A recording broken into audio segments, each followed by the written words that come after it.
এতদিন তো বাপ্পি ভাইয়ের সিনেমাতে আপনারা শুধু জাদুই দেখেছেন। হ্যাঁ, তবে আজকে আমি বাপ্পি ভাইয়ের এমন একটা সিনেমা নিয়ে কথা বলবো যেটা দেখলে আপনারা বলবেন আমি অবাক মানছি। ওকে ওকে, আজাইরা পেছাল বাদ দিয়ে চলেন ভিডিও শুরু করি। ঠিক আছে। সিনেমার নাম এপার ওপার। সিনেমাতে নায়কের অভিনয় করেছেন বাপ্পি ভাইয়া। এই সিনেমাতে নায়িকার অভিনয় করেছেন আঁচল আপু। এই সিনেমাতে কোনো ভিলেন নেই। তুমি সব কি বলছো? জি আপু, ঠিকই বলি। এবার তো নিশ্চয়ই বুঝে গেছেন ভিলেন যখন নেই সিনেমা কেমন হবে। হ্যাঁ হ্যাঁ হ্যাঁ হ্যাঁ, ভিলেন নেই মানে কোনো ঝামেলাও নেই। কি ঝামেলা নাই? না, এই সিনেমাটি লেখা হয়েছে একটি গ্রামের একটি নদী তার এপার আর ওপার নিয়ে। তুমি সব কি বলছো? জি আমি ঠিকই বলছি। চলেন এবার কাহিনী বলি। আচ্ছা, সিনেমা শুরুতেই দেখা যায় এপারে থাকে চৌধুরীদের মাচা আর ওপারে থাকে শিকদারদের মাচা। কেন? দুই পারের পাহারাদারদের বসতে। এরপরেই দেখা যায় ওপার থেকে দুটি লোক আসে এপারে আর তখন তাদের ধরে নিয়ে যায়। এরপরই সে সবকিছু শুনে আর তাকে তার মেয়ের বাড়িতে দিয়ে আসতে বলে। ওদেরকে ওদের মেয়ের বাড়িতে পৌঁছে দাও। ওপারের দিকেও সেম কাহিনী। মানে ওখানেও এপার থেকে একজন মাছ ধরতে চলে যায়। কয়েক বান্ধা তখন তাকে ধরে নিয়ে চলে যায় আর তখন তার শাস্তি হয়। কাপড় চোপড় খুলে নিয়ে নদীতে ফেলে দাও। বলেন তো এটা কি কোনো কথা? আর এরপরই ক্যামেরায় আসে নায়ক বন্ধুর বিয়েতে যায়। কেন? বন্ধুকে সাজাতে।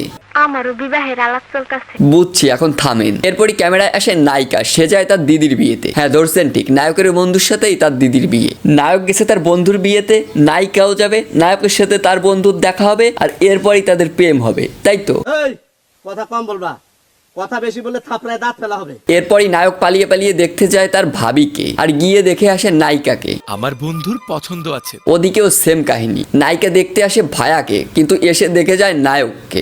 একেবারে নাম্বার 1। এরপর বিয়েতে গিয়ে গেটে যখন টাকা চায় তখন নায়ক বলে the village girls are uneducated and unculture. আর এরপরই নায়িকা এসে দুটো ইংরেজিতে ডায়লগ মারে। Who said that nonsense talking? এটা দেখেই নায়ক টাসকি খায়। মানে না ভাইয়া, মানে ইংরেজি শুনে না, নায়িকাকে দেখে। যাবে না হাম্বা হাম্বা। এরপর সে নায়িকাকে বলে বউ না সেজে এখানে কি করে? তুমি বউ না সেজে এখানে এইভাবে এসেছো কেন? আর সেম কথা নায়িকাও বলে। এরপরই তারা পরিচিত হয়। তবে গেটে নায়িকা যখন 50,000 টাকা চায় তখন নায়ক দিতে পারে না। কেন? কারণ টাকা থাকে না বরের কাছে, তাই।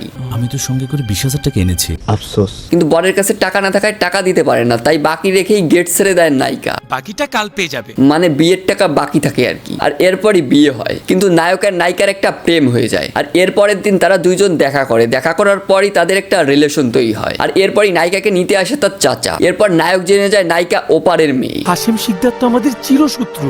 মনে হয় ভেজাল হবে। হ্যাঁ ভেজাল তো হবেই। আর এরপরই নায়ক চলে আসে বাড়িতে। এরপর নায়ক একজনকে পাঠায় নায়িকার কাছে দেখা করতে আসতে বলে। আর এরপরই নায়িকা আসে দেখা করতে আর এসে নায়ককেই বলে এখানে কাউকে আসতে দেখেছো? বলেন তো নায়ককে দেখে এখানে কোথায় অচেনা লাগছে। অবাক করা বিষয় হলো এপার দিয়ে নায়ক গান গেয়ে বেড়ায় কিন্তু কেউ টের পায় না নায়ক ওপারের ছেলে। আর এরপরই বাড়ি গিয়ে নায়ক তার দাদুকে বলেন নায়িকার কথা, কিন্তু তার দাদু রাজি হয় না। কিন্তু এরপর তার মেয়ে ডেকে নিয়ে গিয়ে তাকে একটা বুদ্ধি দেয় আর তারপরই সে রাজি হয়। আর এরপরই ওপারে তার দাদু খবর পাঠায় তার দাদু ওপারে যেতে চায়। আমাদের হুজুর আগামীকাল আপনার সাথে দেখা করতে চান।